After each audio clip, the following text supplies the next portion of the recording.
Look at this. Oh my gosh, you guys. This actually looks like compost. I am a composting snob. I've got 12 compost bins, 6 worm bins, and 2 heaps of leaf mold that have been cooking for at least a year now. So what is a compost snob like me doing with a tabletop kitchen composter? Well, that's what we're going to talk about in this video. But let me start with a little story. My son is a vegan and he's also very eco-conscious. And when he moved into his apartment, every weekend he would bring home a little compostable baggie filled with kitchen scraps because he cooked his own food. Good for him, right? But sometimes those bags would leak and just overall it was kind of gross. So I kept thinking there's got to be a better way. At the same time, ads started showing up. Coincidentally, I think not, for kitchen composters like this one. And my friends were talking about it on my social media groups as well and wondering whether it's something that they should be investing in or not.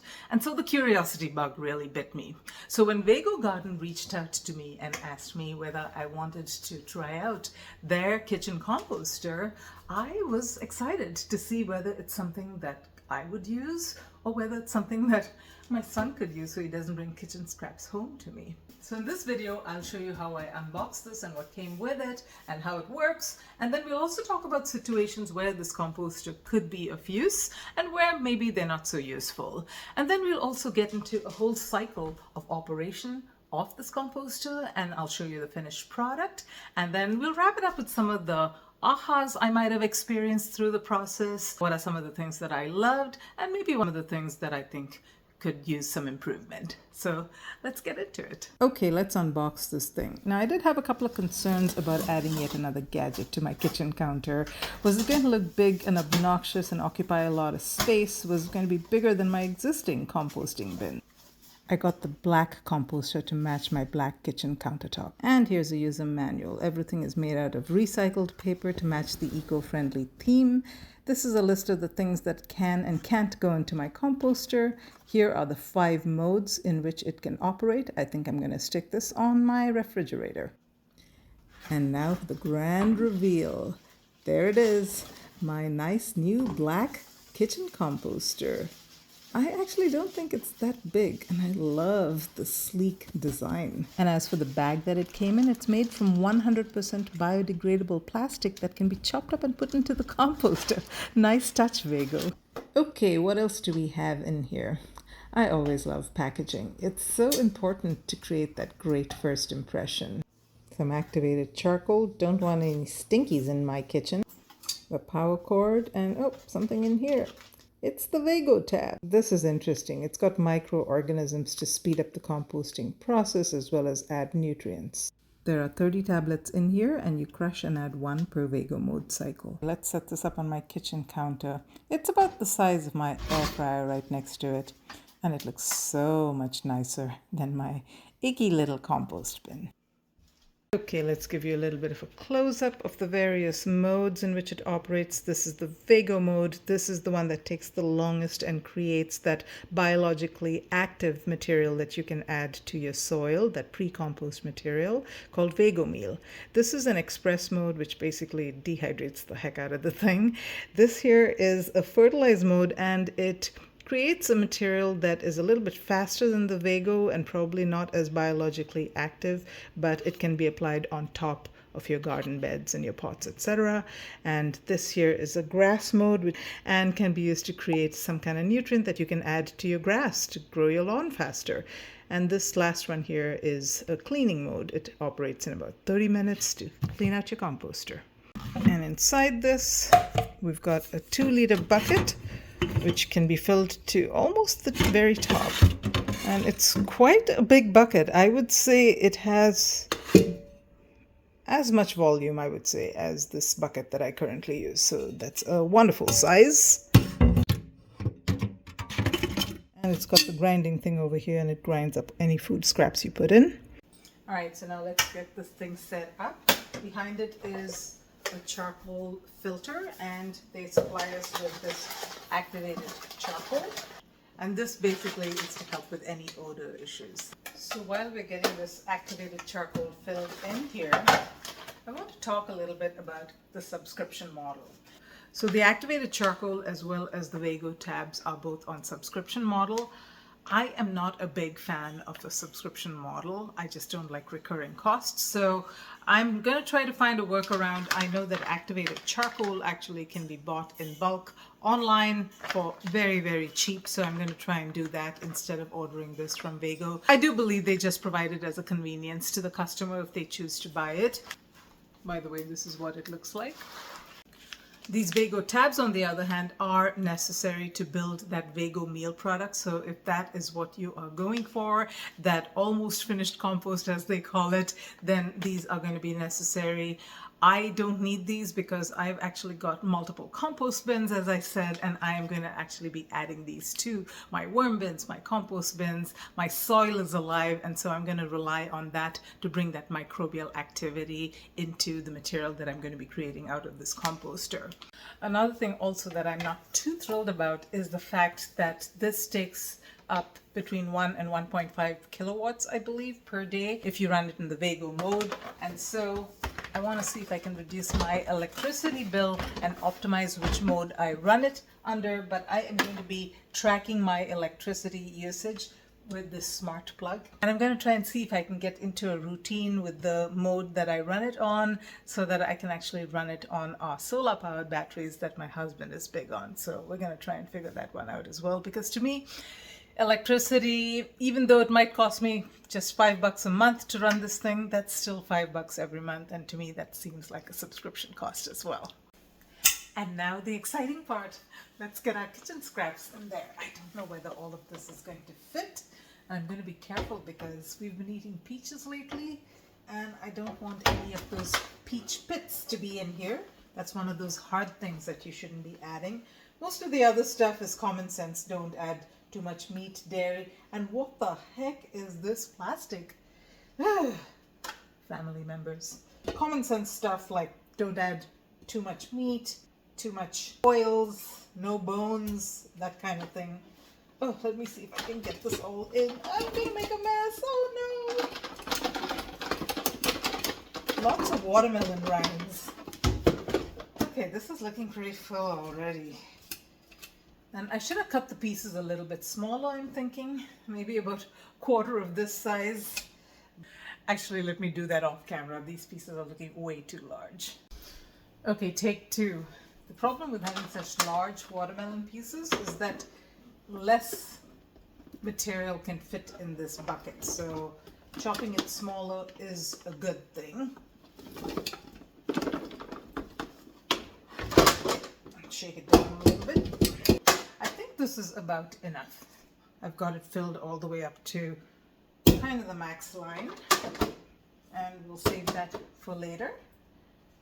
And let's get this in here. Make sure it's nice and firm. And I've got the Vego tab that I'm going to add. Crush it and put it in. About to add just a little bit of water. They say about 1/3 of a cup. And put the lid on, push it down, power on, press the Vego mode, and here it goes.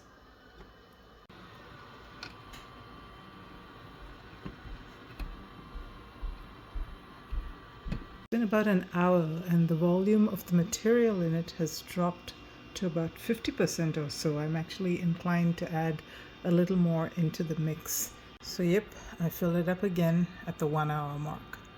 Okay, so while that thing is composting away inside, let's talk a little bit about what situations this composter is a really good fit for and what situations you could really do without it. But before that, you guys, check out this planter. This is the Cedarcraft planter, self-watering planter that goes on sale every spring in Costco. I bought it a couple of years ago. I actually got it secondhand for $50, which is actually a good deal. And it has been performing just amazing for me. Yeah, so this thing is just producing and producing. I'm growing, I think, about 4 cucumber plants in here. Look at all these cucumbers. These are Armenian cucumbers. couple over here in the front, and there's at least 4 or 5 of them, in the back as well. They're all over the place. I harvest at least a couple of cucumbers every day. I've got beans growing there. I've even got a cantaloupe growing in here. So this thing, amazingly productive, and I think part of the reason is because it has that self-watering feature, so it never runs out of water. And of course I keep filling it. It just keeps going and going and going. I've got sweet potatoes in here. Love this planter. Okay, so back to the topic at hand. Let's start off with, what was I expecting when I got this composter? What could it help me with? Now, just as far as context, as I said in the beginning, I'm an avid composter. I've got multiple compost bins, multiple worm bins. So why would I need something like a kitchen top composter? Well, for one thing, I've got this smelly bin that sits on top of my kitchen counter that everyone from my family puts stuff into, and sometimes there's fruit flies and it gets really full and I gotta take it out. It's just a really messy thing. It gets really dirty and grimy and I've got to wash it frequently. So it's just not the most pleasant thing to have on my kitchen counter. So number one, I was hoping to get rid of that. Number two, I have a morbid fear of rats, and I don't think I'm alone. But once I was opening my worm bin and a mouse ran out. Actually, it was an ugly rat. And I almost died. I screamed so loud you could hear me all the way back in my home country, India. After that, when I open my outdoor worm bins, I am always freaking out. I'm always stressed out because I'm thinking something is going to jump out at me. So I was hoping that this composter would create material that is not going to be attractive to rats so that I could put them directly into my worm bin. And then finally, I was hoping that this composter can actually help me skip the composting process for my food scraps. When you compost in a separate compost pile, a lot of the nutrients either get evaporated or leach down into the ground, and so by the time it makes its way into the garden, that extra step, it has already lost a certain percentage. It's still really good, but it has lost several of the nutrients that it had originally. So I've always wanted to bury food scraps directly in my garden beds, but that's not always easy. Number one, I've often got things growing over there, so being able to dig a hole and bury my food scraps was not always easy. And then the second thing, I have a problem with rodents, you guys. I've got rats, I've got raccoons, I've got ground squirrels, I've got tree squirrels, I've got gophers, you name it, I've got it. And I do not want those critters digging up stuff from my raised bed. So these were the 3 problems I was hoping to solve for, but I'm already finding that it's not going to help me with one of those 3 problems. Namely, I'm not going to be able to get rid of my compost bin that sits on top of my kitchen counter, mainly because this thing, it's a little difficult to open it. You've got to untwist it and then put stuff in it, and I really can't expect my family members to do that. Maybe I will, but I don't think that they're going to take the trouble to do that. It's so much easier to just flip up the top and put stuff in. So I'm going to have to need to continue to keep that kitchen scrap collector on my kitchen counter, which is kind of a bummer. However, it will definitely help me with my rodent problem in my worm bins, because I am going to be able to feed the product that comes out of this, the Vego Meal, directly to my worms. I'm sure they will love it. And then I'm also going to be able to put it directly in my garden. I won't even have to bury it. I can just layer it on top of my raised beds, and the little creatures, the worms, etc., will pull it down and digest it directly in my raised beds. So these 2 problems it's definitely going to help me with. So what are the other circumstances under which this particular composter would be very, very beneficial? Number one, it would be great for people that live in apartments, like my vegan son, who wouldn't now have to bring wet food scraps home to me. He can bring just the Vego Meal. So it's great for someone who's not able to compost and lives in an apartment, for sure. The second type of situation is for people that are just not able to work compost piles or worm bins. They've either got some kind of ability issues, or they're just not strong enough to be able to turn compost piles. So in those circumstances, I think something like this would be invaluable. And then there are those who just can't be bothered to compost. Composting is not that easy. Until you get it figured out, it's a little bit of a learning curve. You've got to get the greens and the browns right. You've got to learn how to deal with flies and how to prevent them. You've got to get the moisture level right. And then If you don't do things right, there's the smell issue to deal with. And if you've got an outdoor compost bin that you're putting food scraps in, you don't get things right, the neighbors might complain. So yeah, if you really do not want to compost but can't bear to throw away your food scraps, this is a great option. And then there are people that have gardens and really want to do compost piles, but they cannot because they've got dangerous critters to deal with. Some people live in bear country, and imagine putting food scraps in your compost bin. That's just inviting the bear to your backyard. Under those circumstances, these poor people just have to put their food scraps in the green bin, and I know that it's heart-wrenching to get rid of your food scraps every week. And then finally, if you live in a place that freezes hard over the winter, you can't be composting during the winter time, and there are many places where it freezes for many months. So what are you going to do with your food scraps in the meanwhile? So this composter would really help out in that situation. In my situation, it's a little bit of a luxury, to tell you the truth. I think that I can manage very well without having a kitchen composter because I've got all these other facilities. However, it will be very useful to my son who lives in an apartment. So I'm going to be trying it out for a few more months. Then after a few months, I have a feeling I'm going to be gifting it to either him or one of my other two kids. Okay, let's talk about a couple of alternatives if you either cannot afford this kitchen composter or you just don't want to get it.